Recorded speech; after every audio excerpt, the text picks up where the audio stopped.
بسم اللہ الرحمن الرحیم۔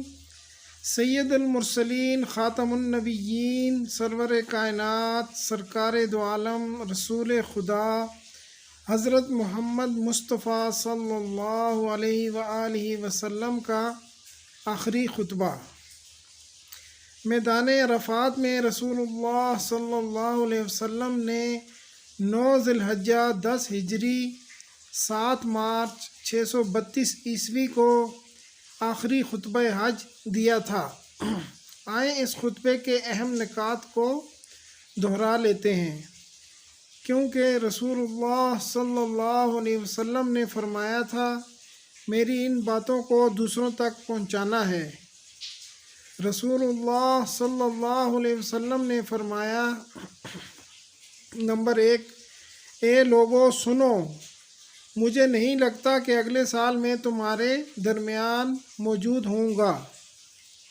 میری باتوں کو غور سے سنو اور ان باتوں کو ان لوگوں تک پہنچاؤ جو یہاں نہیں پہنچ سکے۔ نمبر 2، اے لوگو، جس طرح یہ آج کا دن، یہ مہینہ اور یہ جگہ عزت و حرمت والے ہیں، بالکل اسی طرح دوسرے مسلمانوں کی زندگی، عزت اور مال حرمت والے ہیں، تم ان کو چھیڑ نہیں سکتے۔ نمبر 3، لوگوں کے مال اور امانتیں ان کو واپس کر دو۔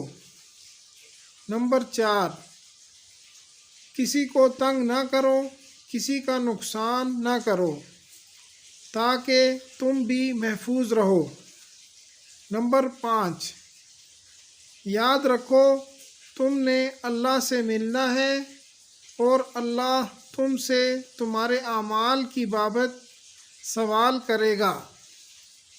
نمبر 6، اللہ نے سود کو ختم کر دیا، اس لیے آج سے سارا سود ختم کر دو، معاف کر دو۔ نمبر 7، تم عورتوں پر حق رکھتے ہو اور وہ تم پر حق رکھتی ہیں۔ جب وہ اپنے حقوق پورے کر رہی ہیں تو تم ان کی ساری ذمہ داریاں پوری کرو۔ نمبر 8، عورتوں کے بارے میں نرمی کا رویہ قائم رکھو، کیونکہ وہ تمہاری شراکت دار، پارٹنر اور بے لوث خدمت گار رہتی ہیں۔ نمبر 9، کبھی زنا کے قریب بھی مت جانا۔ نمبر 10، لوگو میری بات غور سے سنو، صرف ایک اللہ کی عبادت کرو، 5 فرض نمازیں ادا کرتے رہو، رمضان کے روزے رکھو اور زکوٰۃ ادا کرتے رہو، اگر استطاعت ہو حج کرو۔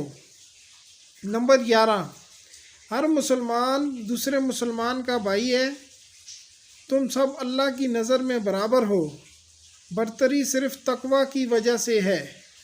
نمبر 12، یاد رکھو تم کو ایک دن اللہ کے سامنے اپنے اعمال کی جواب دہی کے لیے حاضر ہونا ہے، خبردار رہو میرے بعد گمراہ نہ ہو جانا۔ نمبر 13، یاد رکھنا میرے بعد کوئی نبی نہیں آنے والا، نہ ہی کوئی نیا دین لایا جائے گا، میری باتیں اچھی طرح سے سمجھ لو۔ نمبر 14، میں تمہارے لیے 2 چیزیں چھوڑ کے جا رہا ہوں، قرآن اور میری سنت، اگر تم نے ان کی پیروی کی تو کبھی بھی گمراہ نہیں ہوگے۔ نمبر 15، سنو تم لوگ جو موجود ہو، ان باتوں کو اگلے لوگوں تک پہنچانا اور وہ پھر اگلے لوگوں کو پہنچائیں، اور یہ ممکن ہے کہ بعد والے میری بات کو پہلے والوں سے زیادہ بہتر سمجھ سکیں اور عمل کریں۔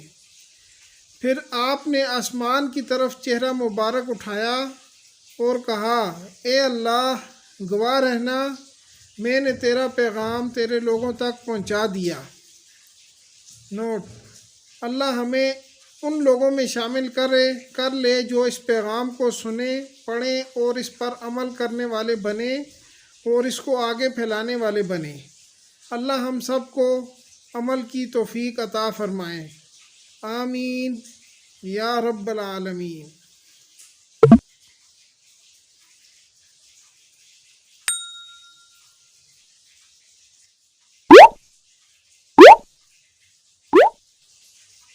جزاک اللہ، فی امان اللہ، اللہ حافظ۔